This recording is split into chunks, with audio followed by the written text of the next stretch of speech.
going to at everyone, and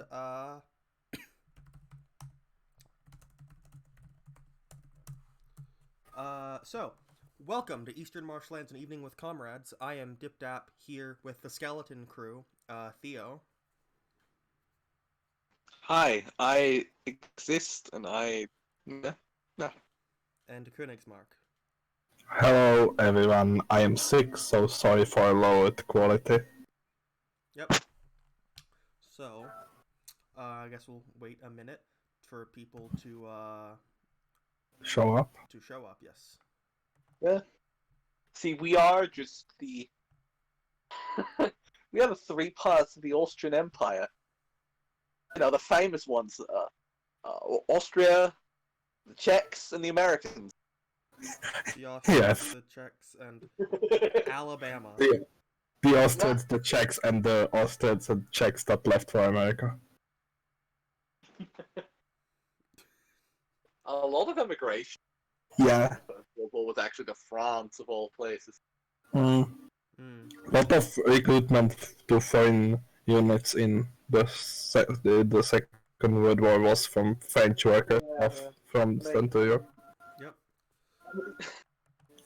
Alright, so I guess we'll start talking about Modi. Yes. So India's fucked right now. It's more of a trend rather than right now. It's a India's process. been getting fucked since Modi was the leader of Gujarat. I argue that India has been getting fucked for a lot longer than Yeah. Okay, independently fucked by itself. It also Yeah. a lot longer than that. Like, people forget it, but the foreign influence in India was brought in by the Indians to get on their rivals. So they allied with various European powers, but then Britain won, which no one expected. They expected Britain and France to be like equal rivals and help the Indians westernize, basically. Just a side note. Also, just in talking independently, India's just too big and too disparate to form these sorts of movements always happen in very large disparate countries. Yeah, not necessarily large, but very, very diverse sort of places. Yeah. India is a post facto creation. India has not existed as India because they're just it has one of the highest rates of linguistic diversity. Yeah, in it's the world. just Iraq on steroids. That's what it is. Mm-hmm. Yeah, it's not a nation state, which is why it's federative. Yeah. By the way, one of the reasons why. Also, it's huge. Yeah, these sorts of movements, like Modi in India, will spring up in these fucking manufactured states. You know, you have Saddam Hussein, who sprung up in my previous example, Iraq. You have Assad and his family in Syria. Yeah. You have Erdogan in Turkey. The Iranian situation in Iran, which is also a multi-ethnic country. That is a manufactured situation in and of itself. I think that's not really a comparable sort of. Yeah, that's more complex. The Iranian Revolution was more of a reaction, like a direct reaction to, previous influences where the fucking Americans were like, yeah, you see, I know this guy's a brutal dictator and everything, but you want to nationalize your oil, so BP gave me money to kill you. Yeah, it's just what happened in South America with the banana republics and such. Recently with Evo Morales. Yeah, America just doesn't like other countries having control over their economies. Yeah. Which is hilarious because of the growing influence of China on the American economy. Mm-hmm. So one thing that's been mobilized with this new citizenship bill in India, though, is the Indian viewers, please forgive me for my cracker tongue.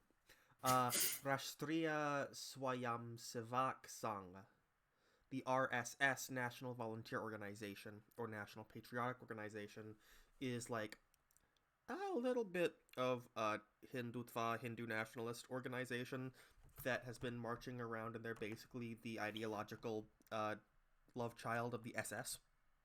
They literally look already like the abbreviation. They're the SS, but they are the RSS. they're SS in khakis. Yes. Yeah. And they SS as well. They like very much it felt like They're the more to the SA actually, but yeah. Because of the class structure of India. Yeah, like that. That's actually an often forgotten part of the SA as a structure is that it was also there to like reinforce pre-existing class relations because that was a big part of like Nazi ideology. Remember that Yes. the RSS did only one thing good, and that was assassinating Gandhi. That's For all the wrong reasons, however. For the wrong reasons, but they assassinated Gandhi. Yeah, I know, fuck Gandhi, but like for the wrong reason. Gandhi was a figure.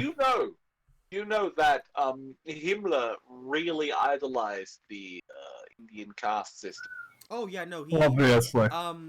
I've been doing research for this video I'm making, and holy shit! Like, yeah. Oh Funny thing, God. Fun fact about Gandhi: he started his activism for Indian rights in South Africa because he didn't like that they are being treated the same with the South Africans, which he didn't like. Yeah. Anyway, so get back to the Hindutva / RSS / Modi situation. So Modi Look, used to to mention be... that wasn't Gandhi kind of pen pals with Hitler? I'm not sure about that. Okay, I read Gandhi for a class, right? And something that he said that Jews in Germany should peacefully protest the Nazis, and it'll affect their hearts. Amazing. God fucking, oh my God. Okay, but back to Modi into the modern era. Yeah, modern. Holy shit. Modi was the leader, the chief minister of Gujarat from 2001 to 2014, and I think it was 2002 when there were Gujarat riots where near 150,000 people who were not Hindu were driven to refugee camps because the Hindu nationalists decided to rape and murder Muslims in Gujarat. Yeah. And it's a pogrom. It was a pogrom, a state terrorism, because I believe the police also helped the fucking nationalists do this. Yeah, the police are basically instructed to, and in the states that are under the control of Modi's party, the police is like actively being supportive of the fascist rioters or infiltrated by them. Like, I have seen videos of like policemen shooting at the protesters against the RSS bill, and one of the policemen is like, "Do we really need to shoot?" Like, they are running away, and the other policeman is like, "Come on, I want to kill at least one of them." There's the in 2001 and 2002 as well. There was at the same time this was going on in the area, the Naroda Patia massacre, where 97 Muslims were killed, and it was after the Vishwa Hindu Parishads called in the Godhra train burn, a day for the Godhra train burning, and it lasted like most of the day.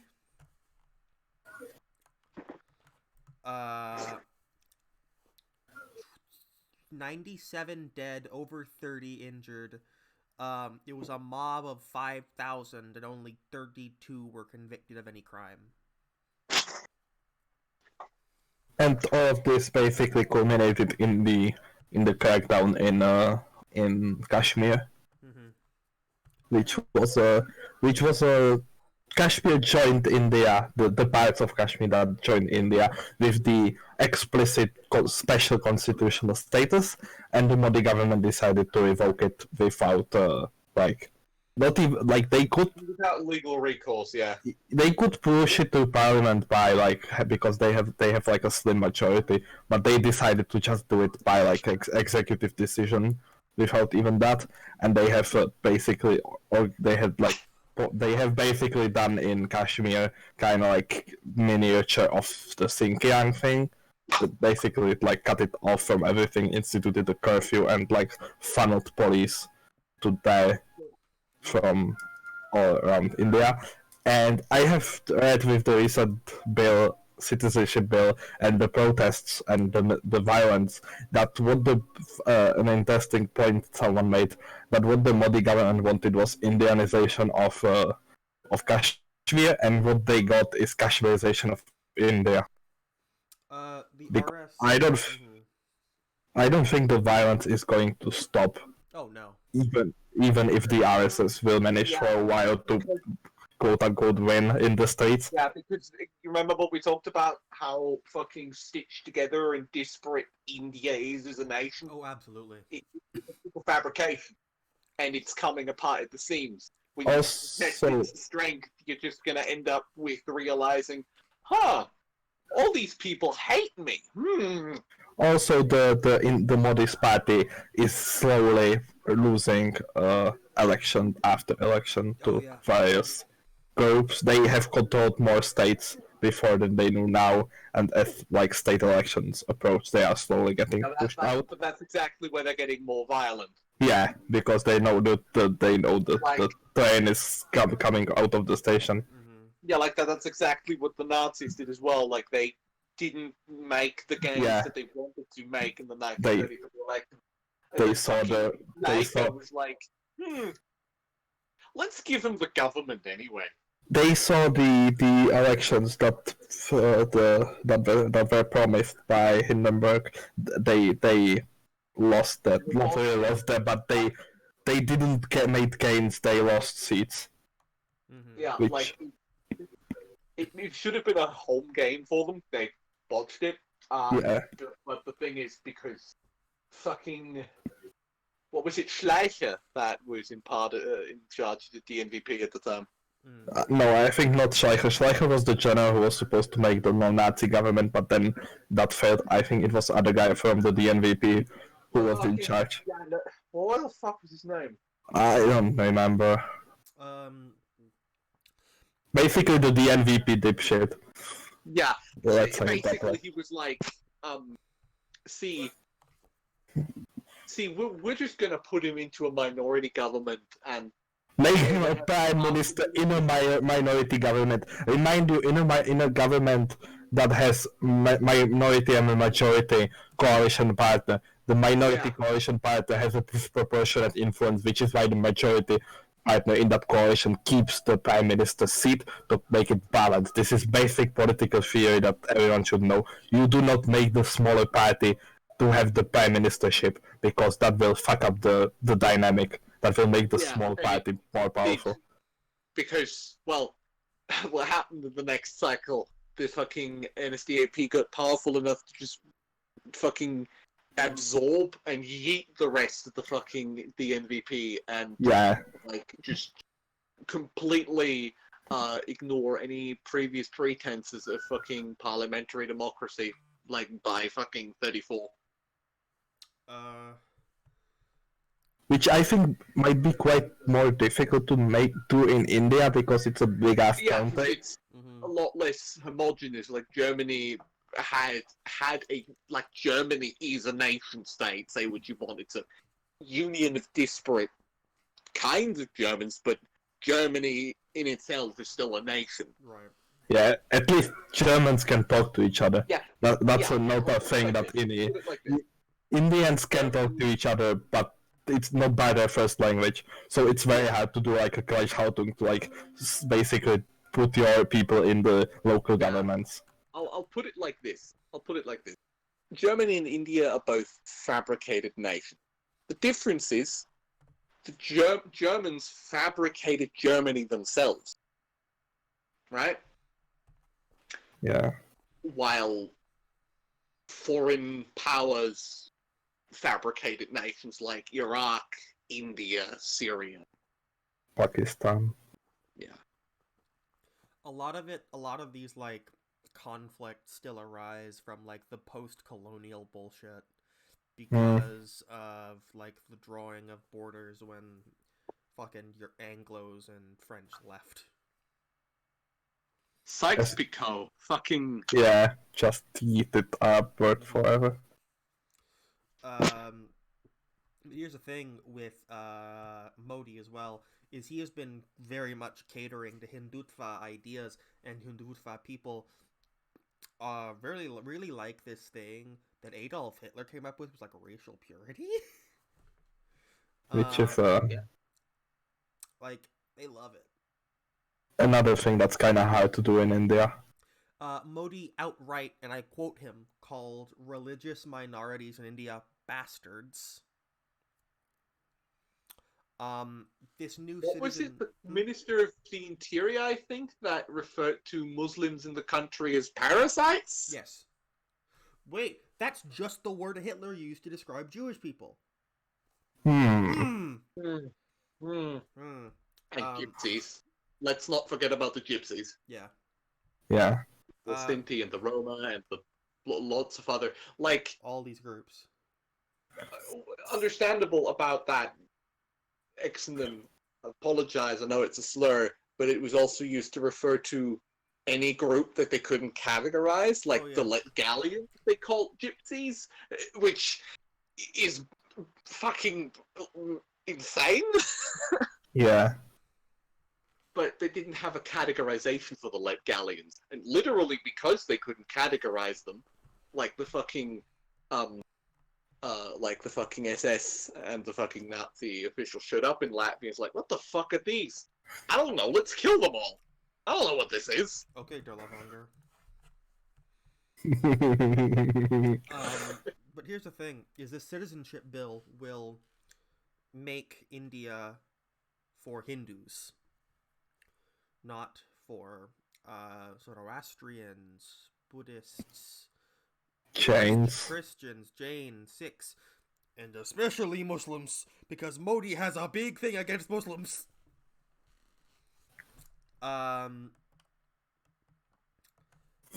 See, a lot of this shows, like... Just a historical side note, India had a similar, like, Nazi moment before, which was the emergency situation, it's called, which is a funny euphemism, which was the pogroms against Sikhs during the reign of, I think she was like Gandhi's like granddaughter or something, like Gandhi's, like one of the clan of Gandhi's, and she instituted, like, her government instituted a curfew and like decided to like massacre Sikhs that protested her. That was during the Indian-Soviet alliance breakdown, also, which is why, like, some like hierarchy people are saying, like, this has happened before and it has been resolved. Yes, this has happened before. It has been resolved. Not really, because it's happening again, so it has not been resolved. And also, it was a completely different geopolitical situation. Yeah. At that time, India was not the fastest growing economy in the world, and it was not like it had no stable place in the global, like, geopolitical order. It was basically to becoming like a pariah, basically. Like, we are also, I'm going to make a prediction here, we are probably going to see a reignition, like a reheating of the India-Pakistan conflict as a result of these developments. Oh, absolutely. I mean, it already happened. They already shut down some but they're going to fighters. flare up even more. The big problem here, obviously, is that both have India nuclear and weapons. Pakistan are both nuclear powers. Will we see another shooting war between nuclear powers? Mm-hmm. Stay tuned. To add to that, in China. any sort of conflict, the Iranians would absolutely support their friends. The Iranians.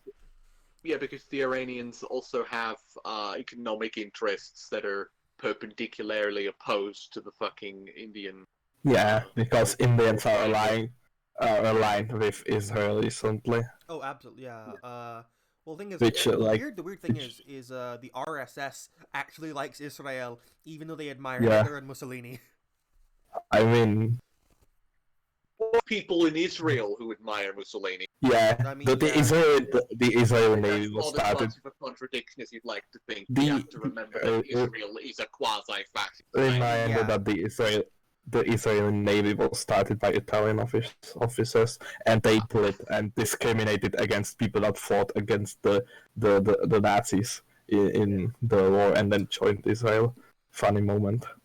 The But yeah. entire history of the Israeli state is just a bromance. Any history of any of these like Arab state is just a bad moment. Like, look at Northern Ireland and the people that fly like Nazi and Israeli flags. Vocabulary. Mm-hmm.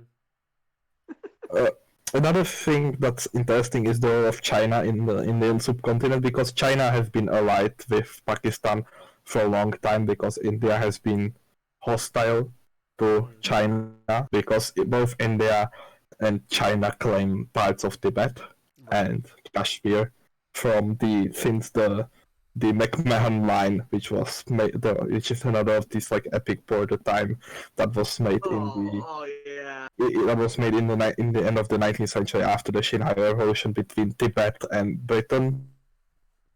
Made what is Tibet and what is China and what is India, and they both disputed and they both want more land. But the thing is that now there is a possibility for Chinese to basically team up with India. Wasn't there in the 60s? Wasn't there in the 60s a plan by the Soviets to march into that region and clean up the borders? Was there? Which region you mean? Like the fucking Kashmir region, I think. I mean, the Soviets constantly poked the Gandhi government to finally like own the Pakistanis, because the Pakistanis are allied with the US, especially when the Soviets were in Afghanistan. Mm-hmm. Yeah, like the Soviets had a very strange relation with like South Asia, especially Southeast Asia. Mm-hmm.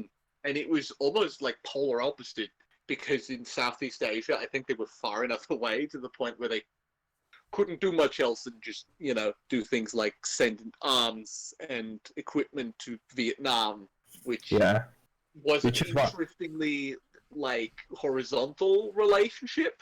Which is why many of these countries allied with the Soviet Union, because they knew that they can get stuff from them and just fight with them.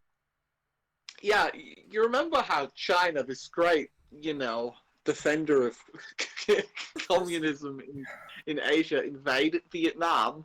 And Vietnam won. Got bogged down, said, "We have thrown open the gates to Hanoi," and then went home, because the Chinese army, the PLA, was garbage at that point. Like, it was in the fucking crisis. And the fucking People's Army of Vietnam, on the other hand, was a fully mechanized force that had just fought 2 wars, one against the fucking Americans and another against the Cambodians. And of course they got fucking... Oh yeah, no, fucking... Yeah, at the one point. Vietnam, with the exception of the Soviet Union, defeated every other major power in the 20th century. Like... the French... The Americans, the British, the Chinese, the Japanese, the Chinese, yes. And also Vietnam was the place that fucking defended from the Mongols in the 1200s. Yeah. Well, the Mongol-Chinese dynasty. Yeah, the Yuan. Yeah. Okay, but this bill in India, right? Yeah. excludes Muslims, Christians, Sikhs, Jains, and Zoroastrians from citizenship. It makes them illegal residents. It makes them basically foreigners. Yeah. Like, no, I believe the term is like national. Yeah. They would become Indian national, but not Indian citizens. Right. And then the Rohingya are being sent back to Myanmar. Of course. It Also, another thing, it comes with like a minor thing that basically grants any non-Muslim who asks for asylum in India like the right for asylum, but not Muslims. Mm-hmm. Which is like the thing that especially people.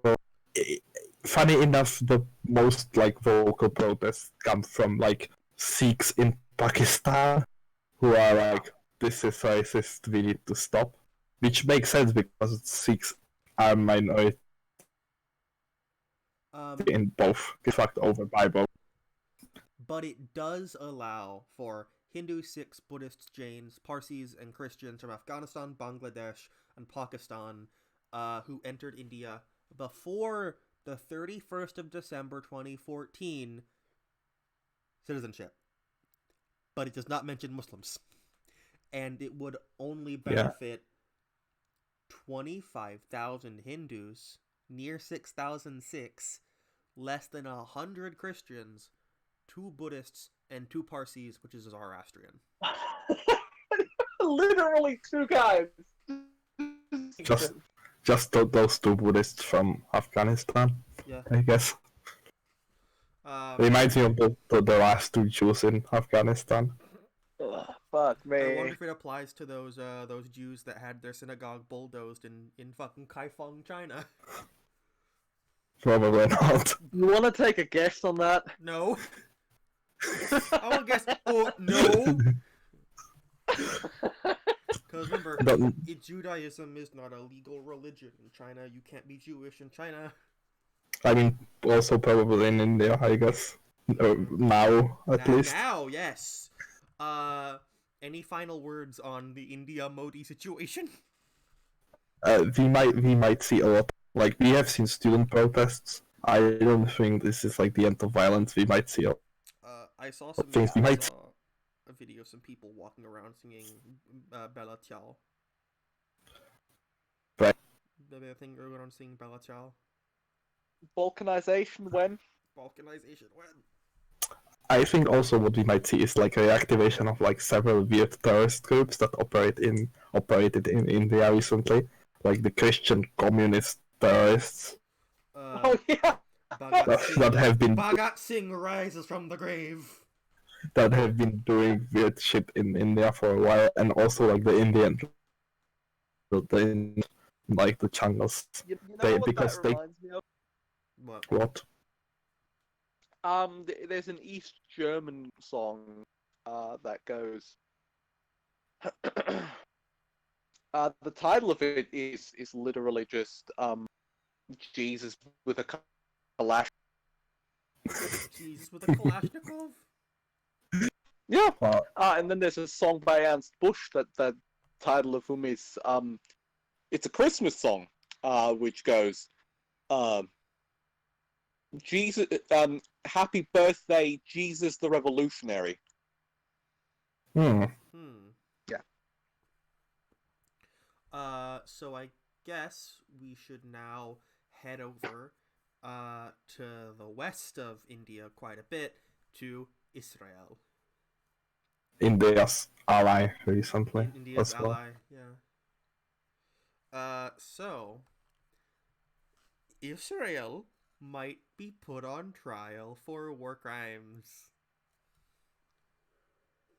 Funny moment. Been the first time, like, I think this is however the first time that the Americans haven't issued a veto. Mm-hmm.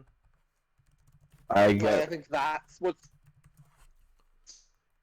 Why? Because I genuinely can't tell. Because Trump has been like, he's like really into like this stuff, like all the weird goals that are like Christian Zionists have like surrounded Trump pretty hard, despite his like anti-Semitic like goofs. I can't tell it any other way. So I wonder why Americans haven't stopped it. Mm-hmm. I think, and this is something that's been going on for a few years now, and that is that American foreign policy has tried to basically smear a few fucking, like, the fucking Arab League countries. We've been trying to get closer to them because they've got all the fucking resources. Mm-hmm. So this might be a bone toss to the Saudis. But the Saudis have been allying with Israel over like... it's a thing of principle. They're throwing a bone not specifically to the Saudis, but more to the Arab League in general. Yeah, I think they are trying to be like the reasonable centers. That might be one interpretation. Yeah, that's why they want to put Palestinians on trial too. Like they so they can fucking be like, oh, just They are literally doing the both sides. I mean, yeah, they are. Mm-hmm. And why haven't they? Well, mostly with Israel, because mostly they've been like unapologetically like defending shit that even like people in Israel wouldn't like really openly defend. Mm-hmm. Yeah, like they have been American colonists that have been defending, like, remember that one guy who spied for Israel on the US so that Israel could trade US nuclear secrets for immigration agreement with Russia? They have been like Christian Zionists in the US who have defended, while people in Israel, even like the hard right, have decided to just not talk about it. Yeah, not to mention the fact that I'm Austrian now. We Austrians have a very interesting relationship to the fucking conflict. See, we're very close to Palestine on the grand scheme of things, but also we have been victim to... See, the most terrorist attacks in the like confines of the Israel-Palestine conflict that have happened outside of the Middle East have happened in Austria. The only terrorist attack in that regard has happened in our country has happened when the Palestinian ambassador found a safe in the basement of the embassy and decided to open it, and it was filled with explosives that blew him out. What happened was at the Olympic Games, there were a few Palestinian terrorists something up and then demanded a plane. Don't remember the exact specifics of that one, but later when we forced Sharon and Arafat to sit down on the table by basically holding a knife to Arafat's throat and be like, talk with him or I'll send him guns. And then convincing the Egyptians to hold off. Because he was good friends with all of them, Kreisky assures us. And like after that, we had Israeli terrorists shoot up a fucking, I think just a government building in Vienna. Mm-hmm. Mm. And we're like, we are hindering the peace in something like that. It was a very strange manifesto that they yeah, it's like cured. that Israeli prime minister that got shot for trying to like make peace. Oh yeah. Yeah. Or like do the various terrorist attacks on like Viet ambassadors. With friends with him. He with didn't like actually like Sharon. He thought Sharon was a lunatic. Which he was. With like various like terrorist attacks on like countries that have nothing to do with like this shit. Like, remember that moment when like some like Zionist terrorists shot like Swedish ambassador who went to visit like Jews? Funny thing about that moment, the getaway driver then became a president of Israel at one point. I think it's... Like, it makes sense for terrorists to attack Austria more so because we were the first non-Soviet bloc country to recognize the state as Palestine as a legitimate state. Remember that that like Netanyahu is a Holocaust revisionist. Yeah. Yeah. Like, Funny thing about the government positions, Czech of the first countries to like recognize Israel and Palestine. mm-hmm. Yeah. Because our government is basically taking the rational centrist position, which if we will take the post position that allows us to like maintain diplomatic contacts and make money. Mm-hmm. Which is why we are sending illegal weapons to like Azerbaijan to Israel. Yeah. Why do you so many AUGs by AUGs and FALs that are being used by the fucking appeal? Like they just mysteriously surface in the fucking Palestinian forces' hands in the late 1970s. Right around the time when we threatened Israel that if they don't sit down with the Palestinians, we'll send them guns. Right around the same time, a shit ton of AUGs and FALs showed up in the Gaza Strip. Probably just a coincidence.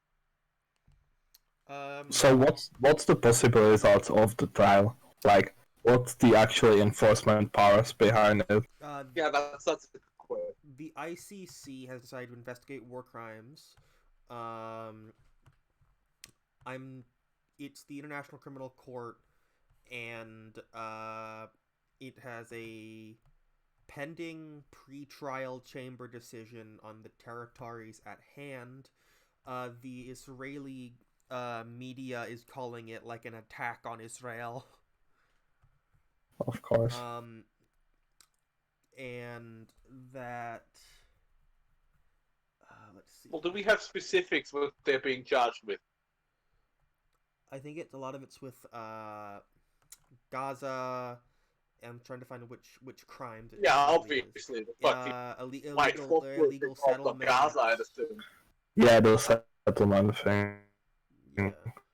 which of an EU court decision that like shit that's made in the like it's manufactured in the like how do you call it, like the settlement area that's technically supposed to be like Palestinian but it's occupied is not allowed to be called like made in Israel.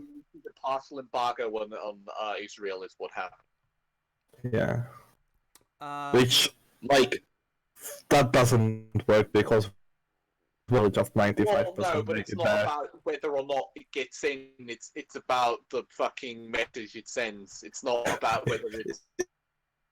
It's just a middle finger to the Israeli government because they've been quite mean to us in the Eastern Mediterranean recently. Netanyahu has called Fatou Bensouda basically a pure anti-Semite, and that she is like the villains of the Hanukkah story. Funny thing about Netanyahu, he might be going in jail in him. Remember when he called the fucking impeachment procedures against him a coup? Yeah, like his dumb shit son has tweeted like something about North Korea, which was pretty amazing because I saw people retweeting it and celebrating. Yedioth Aronoth is like a leading newspaper wrote that the devil from Gambia and the prosecutor from The Hague.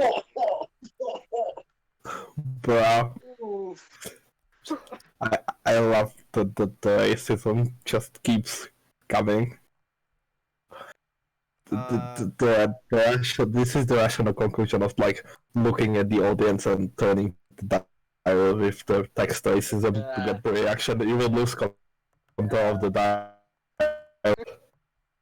Oh, it is such an international bro moment. That's all. It reminds me of that like less consequential and more funny moment when one of the Israeli football club that have like a reputation for being quote unquote pure got its first like play. There was a lot of meltdowns also over that. Yeah. It was quite a while back.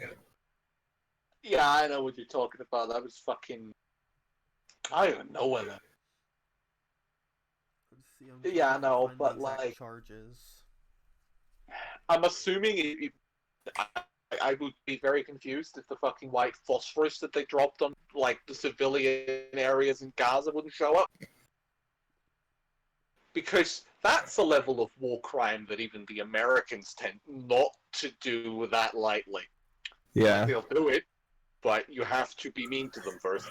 they will do it, but they will make sure that no one knows. I No, think as I said, they'll do it. You just have to be mean to them first. yeah. Okay, other things for the war crime of transferring civilians into occupied territory. Erdogan text. Yeah. The Israeli Attorney General has decided and said Palestinian actions with respect to the court are legally invalid.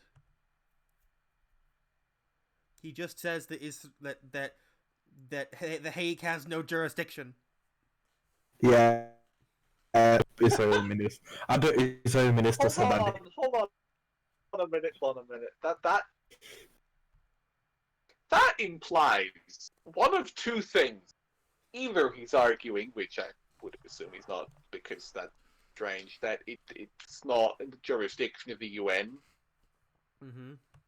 which Palestine is an observer state in the UN. the UN is supposed to have like jurisdiction everywhere. Yeah. Like if you are not in the UN, you are like a rogue state. That's basically it. no, Like you are like until fucking 1997. or the DPRK. Or the Vatican.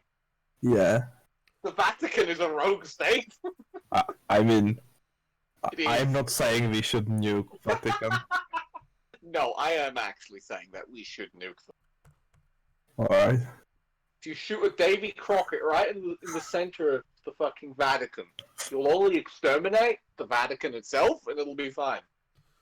It reminds me You'll of have a a Vatican-sized hole in Rome. reminds me of a joke. Two pedophiles go to the vacation in Rome, and they go to the Vaticans, and they look around, and one says to another, "This is how you do it. You get a small country." God. Let's see. Oh my god.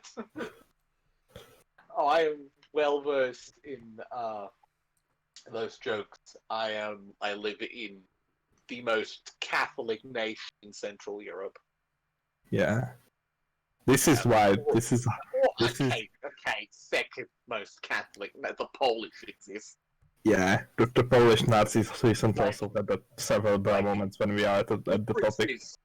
Right, difference is we pride ourselves with being Catholic. No one actually cares about what the church has to say about things.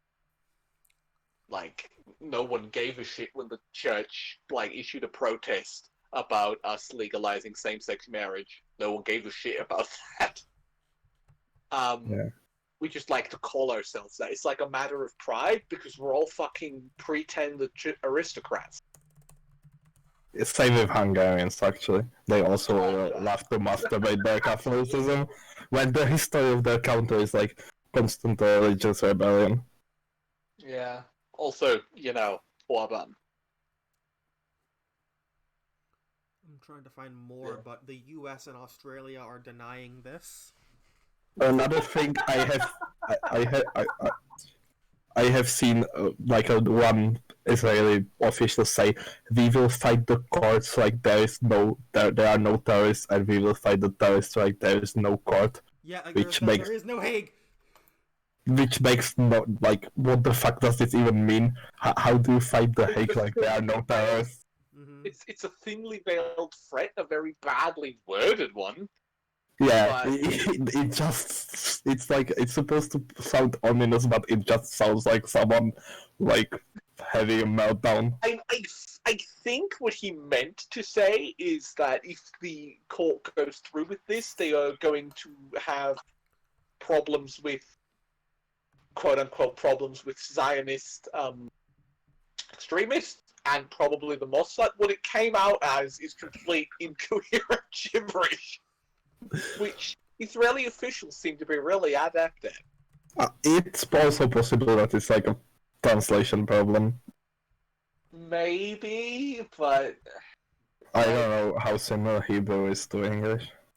well, Hebrew isn't actually a complete language. Like the It's kinda actual constructed. administrative language I used mean, for foreign affairs is English, and everyone is fluent in English. okay. So it's like in there are there. a lot of words that just don't exist in Hebrew, like a lot of modern terms. So in anything that's not like in every day-to-day business, you will conduct it in English.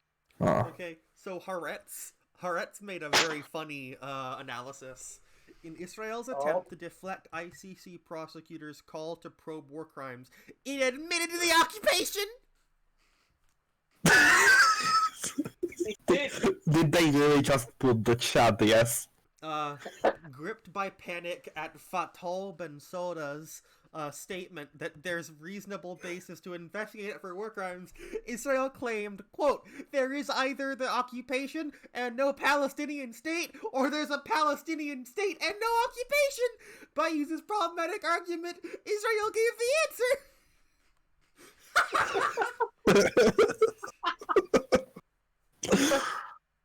See, people like to compare, the Israeli state to the Nazis, but again, Italy is a much better comparison because of the massive amount of Incompetence? really strange administrative decisions where you're like, That's one way to put it. very strange decisions where you look at this cabinet and think, right, Why? where are they hiding the liquor? A series of bruh moments. The entire history of Israel is a series of bro moments starting like the fucking 1920s with the first fucking enclaves all the way up to the modern era. Haaretz has coined the thing that Israel is now using a strategy that the Haaretz has called Hague Schmague. What? It posits that the institutions of international law are no more than a redundant nuisance, biased and even anti-Semitic, and should have no clout over the lives of Israelis. Yes, the old "our people are above the law." The old don't care versions. They're drawing on an old saying of shmum, which is a Hebrew expression of disdain for the United Nations. Yeah. So let's see. You know what's ironic about that? What? The phrase is based in Yiddish. Mm-hmm. And the proletarian Jewish language. Yiddish. Israel rejects Yiddish culture. Chad Yiddish. Like that's not often talked about, but Israel ideologically absolutely detests European Jewish culture. Oh yeah. Yeah. Funny thing, Israel also actively tries to erase Middle Eastern Jewish culture. Yeah. Like Sephardis get fucked in Israel. Israel is a fucking fabricated state because it's the culture it's trying to cultivate is literally an attempt at a forced revival, of a culture that has never existed as such. It is an infantile nationalistic fantasy that has created this necrotic corpse of a pseudo-culture, and that's modern Israel. Mm-hmm. So, they state that, basically, The Hague has no power here. They're not saying they're innocent. They're saying, you have no power here. So another thing is, let's see. The Palestinians, by appealing to the court, seek to breach the established framework between the two parties and push the court to decide on political questions which should be settled in negotiations and not in criminal judicial proceedings. Let's see. The foreign ministry's legal advisor said, "What? In other words, stop existing. Stop existing. The Foreign Ministry's legal advisor has said this is the criminalization of the conflict, which could only lead to more polarization between the parties instead of a diplomatic What do you process to mean bring by them together. what do you mean by more polarization? What do you mean? How? Isn't that a verbatim quote from Albert Speer? This is a verbatim quote from the Foreign Ministry's legal advisor. Yeah, okay. During the Nuremberg trials, Albert Speer argued repeatedly that this trial was actually a criminalization of the German national struggle, as he put it. Do you...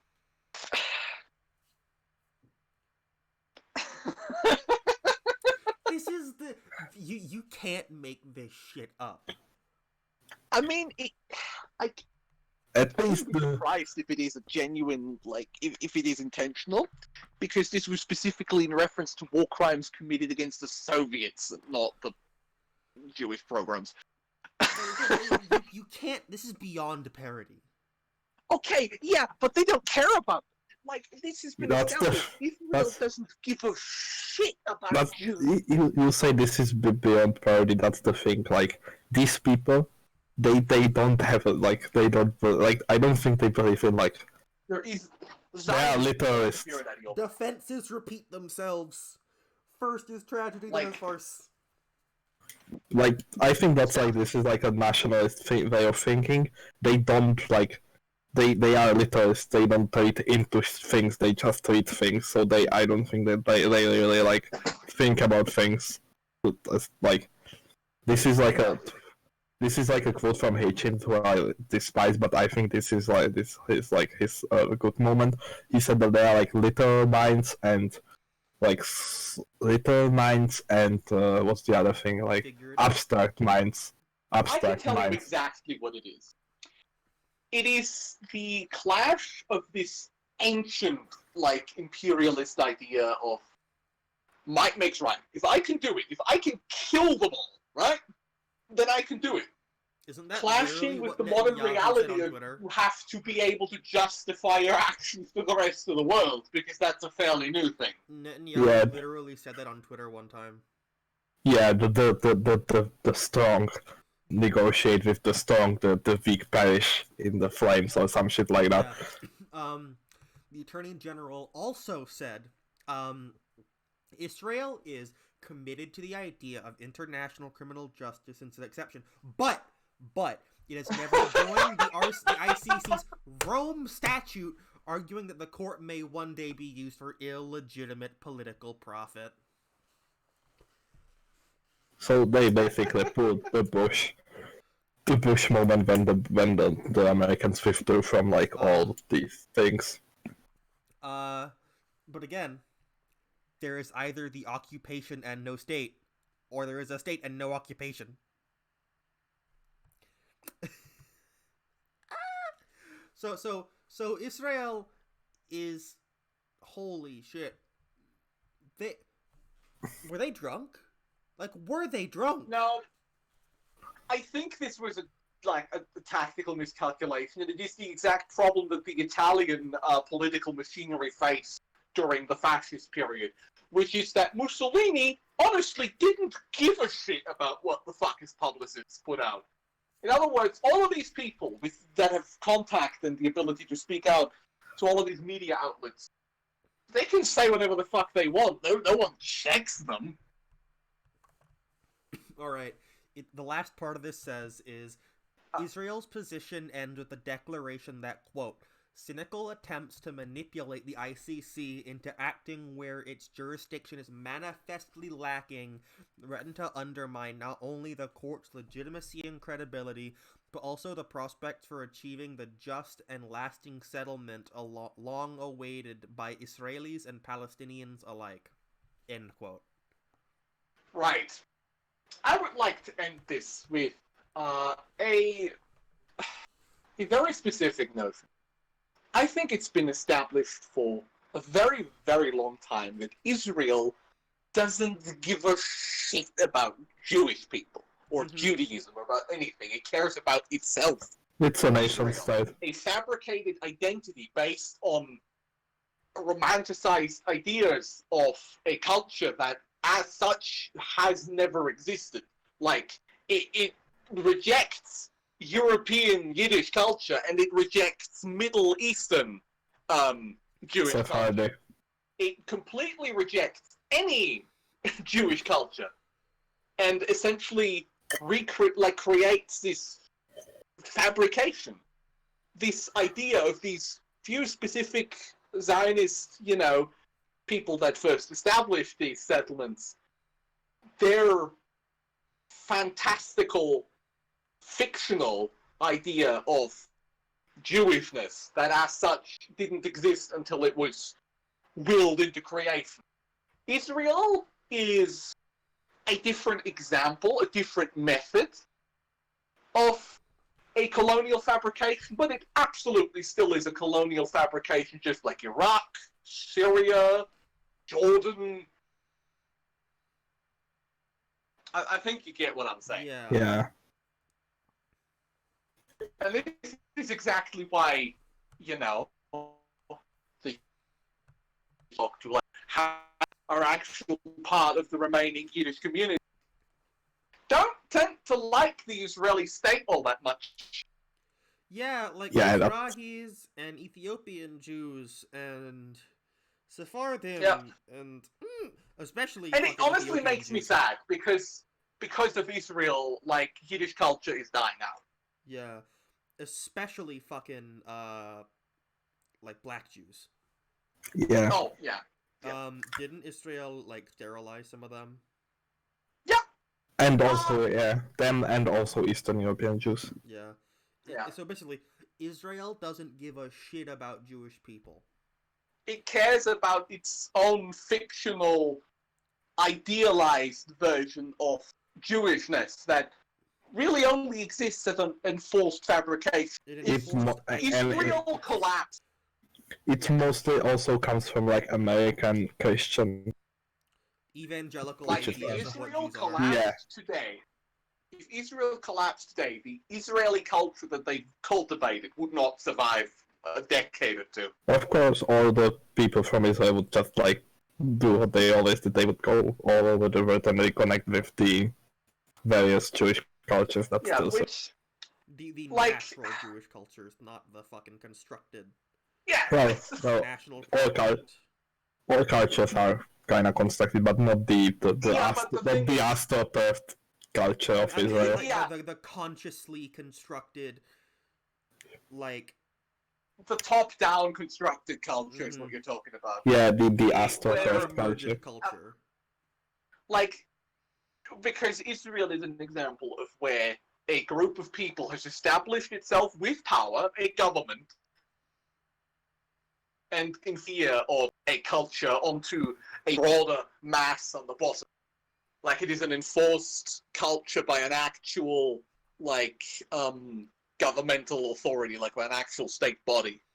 Yeah, it's rather than, like, an internal development. Because, all cultures are constructed to an extent. It's like the new Soviet man. Mm-hmm. They're enforced culture. That's exactly what it is, actually. Yeah. Speaking of war crimes, have you recently followed the Organization for Control of Chemical Weapons leaks? No. I have not, actually. Tell us about it.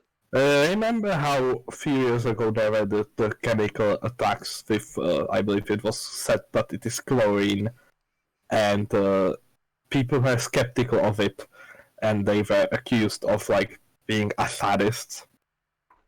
Mm-hmm. Yeah. Well, two independent leaks have shown that the experts on the ground of the Organization for the Ban of Chemical Weapons have not been able to confirm that there have actually been a chlorine gas used. The samples that they have provided have shown residues of chemicals that can be produced by chlorine weapons, but can also come from like industrial stuff, like industry being used or being ruined by conventional weapons. So that has caused the weird decisions of the International Organization for the Ban on Chemical Weapons into question, which the response to which has been an attempt to like delete all evidence, which also leaked. I guess, oops. And Well, I do definitely think that, like, no question about it, Assad is a fucking war criminal that put people into slaughter any of his own people. I think Or, Assad. in this case, people that he doesn't consider his own people. He's like Hussein. He's like fucking Saddam. He was an American puppet for years. Like, Assad and the Russian. So stupid. It's so stupid. This is so hard to convey that it is so hard for, like, to convey to normal people this idea of, Assad, like, Saddam Hussein, horrible fucking war criminal, crimes against humanity. That doesn't mean that bombing Fallujah with depleting uranium is justified. You fucking idiot. Yeah. Like Assad is like... Yeah, like Saddam Hussein or like any other Erdogan or any other of these dipshits. Like, I don't like the only reason why these people like don't go full siege about it because they would get the Americans on their ass. Mm-hmm. Yeah, well, in the Turkish case, it is literally that they can't. Like, they've been trying. They've been really trying to suppress the Kurds in the east of their country. The problem is that a large part of even the Turkish population in that part of the country tends to, in the winter, do, little things like sit in the mountains and shoot cops. Yeah. Like... Yeah, the Turkish government does not have such a big support. In Turkey, nobody likes the Turkish government, be it Turks, Kurds, Assyrians, Armenians. For good even. Yeah, which is why there's such a huge military presence in that area, and why they felt this need to go into Syria to shoot up the YPG. Because they are fucking terrified of, like, any sort of organized... Like, that's why they are so vehemently terrified of the PKK, because it's an organized fucking Kurdish force against the Turkish government. They have the PKK and the Kurds on their east side, and then they also have the HDP and the Democratic Left Party on their western side, like successfully winning elections in major cities. So the Turkish government is afraid for relatively good reason. The traditional authoritarian Turkish Republic is kind of kinking on its last leg, about to fucking collapse in on itself. Yeah, on the one hand from ethnic tensions that are internally fabricated, and on the other hand from massive swathes in political change because people have gotten a taste of the new world and decided, fuck you. Kemal is possible only because of, like, unique circumstances in both internal and external politics. Yeah. But to bring this back to Syria, Turkey was one of the people that have, by the way, we know this because one of the MPs of the Democratic Left Party actually got a leaked memo of the Turkish intelligence helping to fabricate this attack or something like this with using Turkish special forces helicopters and shit. I am absolutely convinced that this was the this was just a fabricated, to an extent, it was a fabricated pretense for the invasion of Afrin. Yeah. Like, I think this was before that, but they tried. They tried to. Okay, but what I'm saying is that the Turks from the beginning had these designs on northern Syria. Yeah, you can find old cartoons from the 60s of the Americans and the Turks trying to fuck with Syria. This is nothing new. Yes, but what specifically is here is the Turks aren't even specifically going after territorial designs on Syria. It is the fact that northern Syria has a pretty much identical ethnic makeup to eastern Turkey because it's a fabricated border, obviously. Yeah. All of these movements that are going to spring up are going to have a fucking pendulum effect that swings right back into Turkey. And the only way that they can control this is by doing exactly what they did. Find a bunch of, young, charismatic jihadists, that's the FSA in this case, and have them smash, or try to smash, any independent organization there. Like, the FSA is now loyal to the Turkish state because they're getting guns from them. Speaking of the FSA, the FSA is currently, as we speak, getting war crimed in the northwest of Syria with Russian support, which is another just moment. That's a fucking clusterfuck. Yeah, just complete the Russians disaster. are literally both siding this. They're like, oh yeah, we're all friends with the Turks, but also I'm just gonna send Assad weapons so he can bomb the shit out of the FSA and everything. Just like what? The Turks are not the Turks. The Russians just keep winning because they have managed to basically cuck the Americans in the area, and they now have Turkey. Americans cucked themselves when they were pulled out for no reason. But also because if they supported Assad to the edge, then nothing of this would have happened. The Russians have made all the right moves. The Russians now hold all the cards in the place. If the Americans did what the Russians have done, then they could. The Americans have so rapidly in the last 10 years completely lost all grip on the Middle East. The Americans, the Iraqi government is now essentially a fucking Iranian proxy. Which is 2 weeks before collapsing. Yeah, Syria is basically under Russian control. Or Russia or Iran. A new thing just happened in Syria with Turkey. Oh. Well, it's expanding to another country. Lebanon. Turkish-backed jihadists will reportedly be deployed by In Turkey Libya. to Libya to fight for the government of national accord. What? Hold on a minute. It's happening. It's all freaking down. That's They are literally doing the Neo-Ottoman Empire. Oh my fucking god! See, This is just fever dreams of this is Erdogan is having his Hitler in the bunker moment. oh yeah, have you fucking during the fucking offensive in northeastern Syria?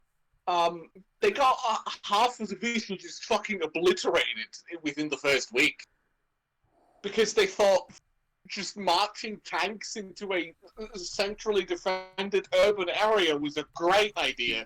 Yeah, they got owned in the but the Syrian government got owned at the start of the war because and they literally had to brute force their way into Tel Aviv. They had to send waves of allied jihadists. Yeah. And the thing is, the Kurdish units didn't even get destroyed. They just fucking retreated out of the city. Yeah, they strategically retreat. The Turks are getting Stalingrad in northern Syria. Yeah, they're just spreading their shit again. They're just spreading so thin because now they're going to Libya, Syria. Oh wait, fuck. This is what gets me. I think that's why the Russians are both siding it so much, because they know that the Turks are fucking... The Turks actually think they won. The Turks didn't do shit. But the Turks genuinely think, oh yeah, we want in northeastern Syria. This is what I... Your enemy retreated over a river line. This is what I'm saying. You have expended most resources in the area, and you have terrorists attacking you in the rear. Where have you won? This is what I'm saying. This is the Hitler in the bunker moment. Oh, yeah, he's moving around divisions that don't exist anymore. Like... I don't think he thinks the Russians and everyone else knows that they're not. Turkey's going to collapse within the next 10 years, utterly. The second partitioning of Turkey. Yeah. Okay. Speaking of how like the US lost control of the Middle East, this is kind of like the first and second Balkan War moment for the US when the European powers could no longer control their satellites. Also, the US have found itself to like two lost causes, which is Israel, which is like wildly unpopular, and only popular. No, with, like, that might actually be another strategic reason as to why. Yeah. You know, one would abandon Israel to the mercy of the International Criminal Court. Yeah, Israel is only popular. Israel is only popular with like Viet country, like, and also Saudi Arabia, which do you know how is fucked because of like international isolation?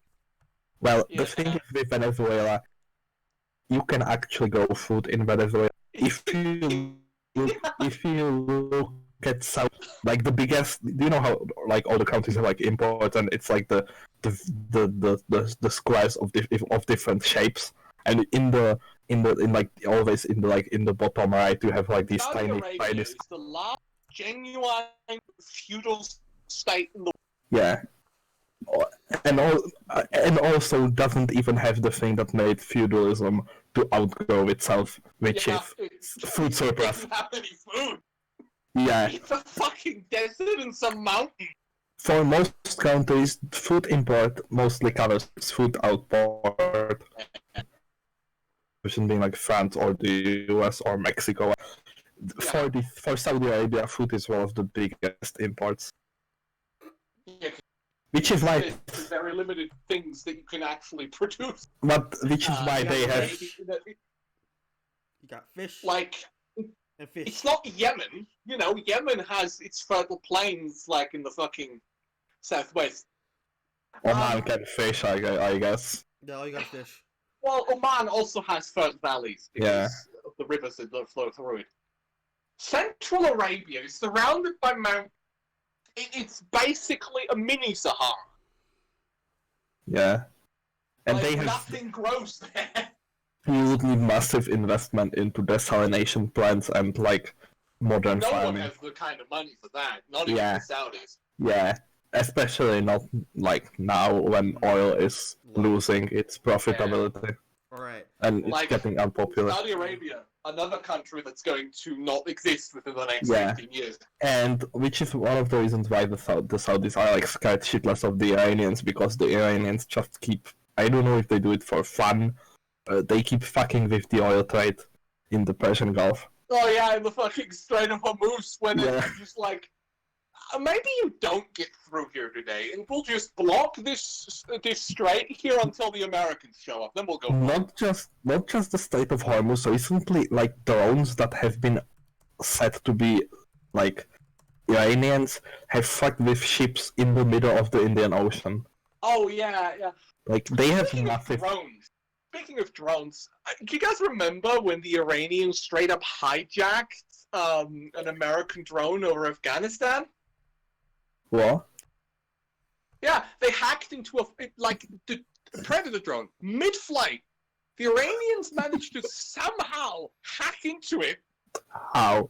Fly it back to their to an airfield in eastern Iran, and the best part of that is the video feed was still on until after it landed, meaning the Americans got to watch in first person as the Iranians directed their drone to their airfield in Iran, and they couldn't do anything about it.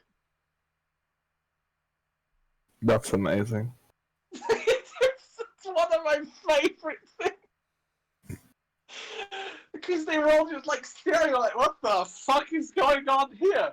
And where are we landing? Is that an Iranian flag? Speaking of Afghanistan, there have been recently some leaks that I heard about which basically revealed what we all know, which is that the Americans in Afghanistan have no plan and no chance of winning. Yeah. Which have been known for at least 10 I could have years. told you that. Fucking Yeah. Afghanistan papers, like, woo! Like, my friend who's been to Afghanistan could have told you that.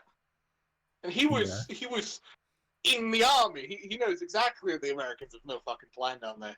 I mean, Like- our army's role has explicitly been to help the Americans to reduce casualties.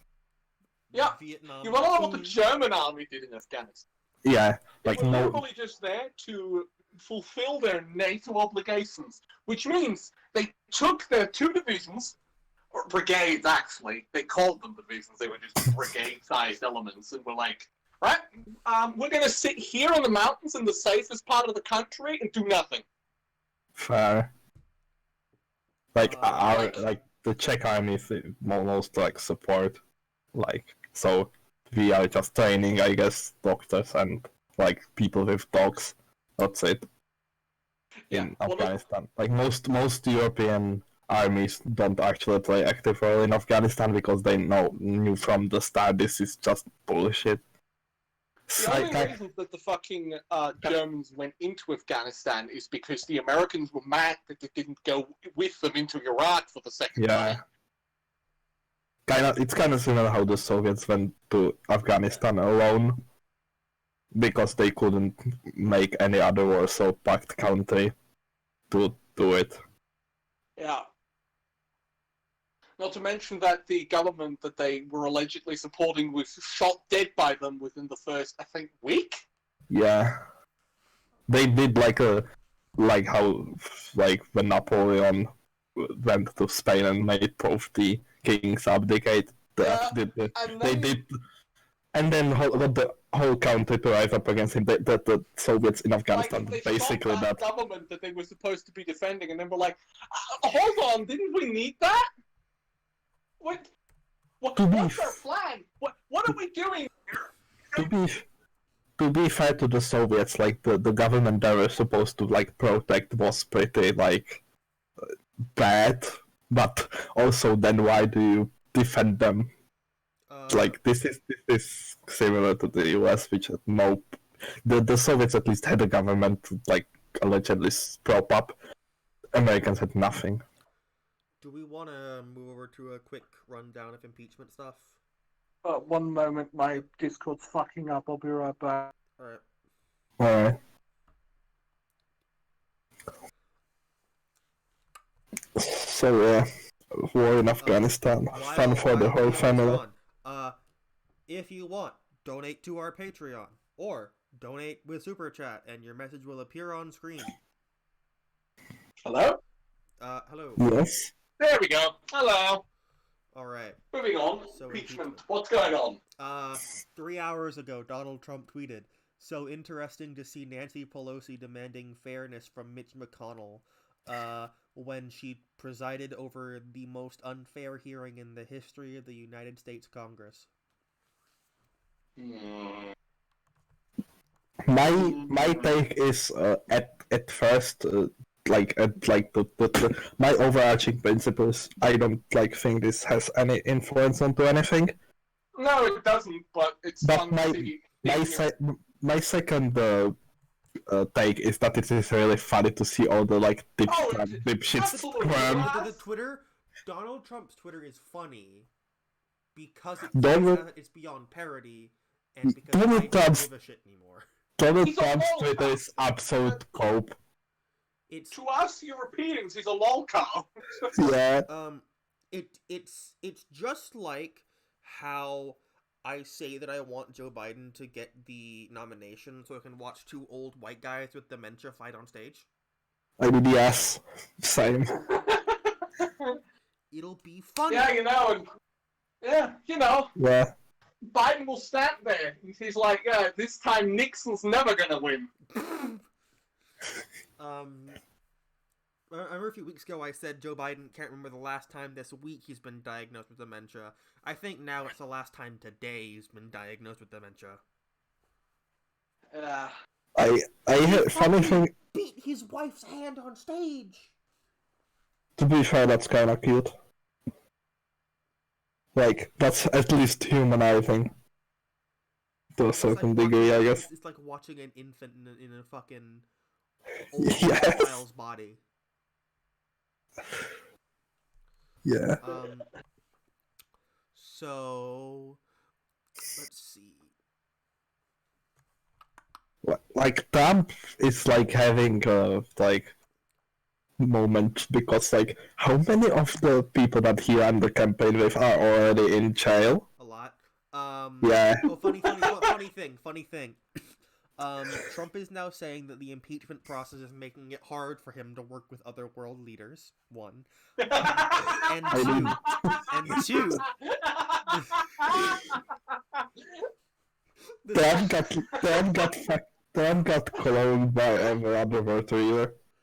The second part is now moderate Republican senator. A moderate Republican senator is now disturbed by McConnell's coordination with the White House. So what I'm seeing here is basically some Republicans are turning against Donald Trump in the Senate, which means the chance of removal rises slightly, but also I don't want fucking Pence to become president because then I'll get sent to a camp. The ideal, right, pipe dream, never gonna happen. Never gonna happen. I know that as much as anyone. The ideal thing to happen is he gets voted out of office and the impeachment process impeaches him just as his term is about to end. Which gives him the embarrassment, and spares us fucking, Fence. or you, rather. Electric It's not fence. me. It spares us electric fence. Yeah. Yeah. I It's really just you, Dipdad, I'm afraid. I think Feel the like Mike Pence wants to make an electric fence on the border, not just a wall. yeah, probably. I think that what will happen is that there will be like a few like never quote unquote never Trump or like deeply concerned in parentheses Republicans who will vote against for the impeachment. They will still be minority. He will not get removed, and they will get like bullied by everyone, like including like Democrats, because what I see, a lot of like people are like really like, because American politics is like team sports. Mm-hmm. People don't like the people that switch teams mid-game. Or like even for a second switch teams. Yeah. Yeah, Like, so like that sort of partisanism, like that sort of partisan like allegiance, Mm-hmm. is so much more ingrained in the US, which is weird because parties don't really mean all that much. Yeah. Anyway. the US doesn't have a history of party rule. Like our first Well, our 20s was basically party dictatorship almost everywhere. yeah. Meanwhile, in European parliamentary democracies where parties define the entirety of the political life, rebellious voters in like parliaments and shit aren't that weird. Yeah. They mostly then they later get arrested because they took bribes for it. Yeah, that's true. Actually, see, fun fact, there are more known bribes in Austria than arrests can be made because all witnesses to that bribe have also been bribed, which makes any criminal hearing unable to proceed because all possible witnesses necessary for a conviction are indicted in the crime itself. Yeah. This is why we have our country has introduced the status of cooperating perpetrator. Oh, we do as well. The problem is there are no witnesses anymore. Like, literally, the Grasser case, which was a former financial minister, there were 12 no, I think 1,200 individual potential witnesses. Of those, 990 had confirmed bribes, and I think about 150 were suspected of being bribed. One of them was convicted of a felony, unrelated, and couldn't really do things. Which means, I think 1,240 witnesses, 30 were able to testify, which was not enough for a conviction. That's amazing. Yeah. That's like Slovakia level. Like, this is what I love about our Social Democrats, because the party leadership tries to be so utterly milquetoast. Mm-hmm. Which is funny, because they need to hide all of the people in the background in the fucking closet. Because you have people like Waldheimer in the fucking background, who was like, we should just straight up arrest everyone that ever participated in government during that specific coalition, because there is an actual statistic by the Ministry of Justice that if we were to do that, about 5% of the people we would arrest are innocent. So you have like the Social Democratic Party being like, oh, we have to,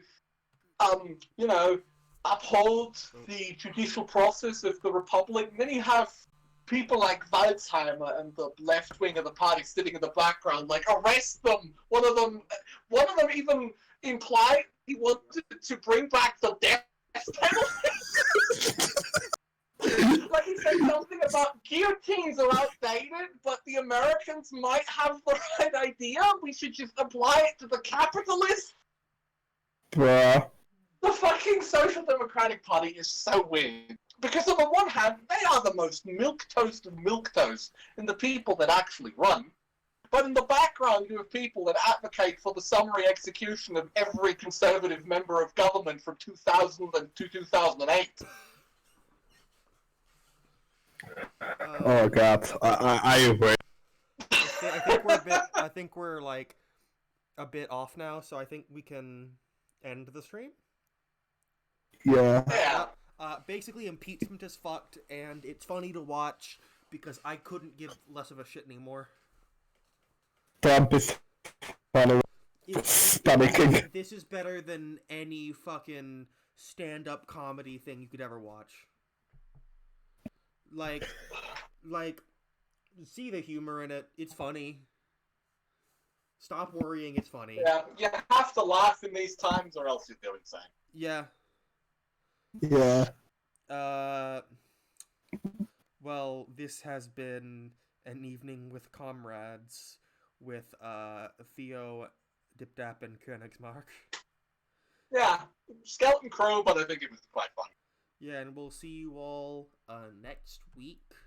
TK should be uploading this to our SoundCloud soon. So head over there if you want to get that. So, yeah. See you all next week. Yeah!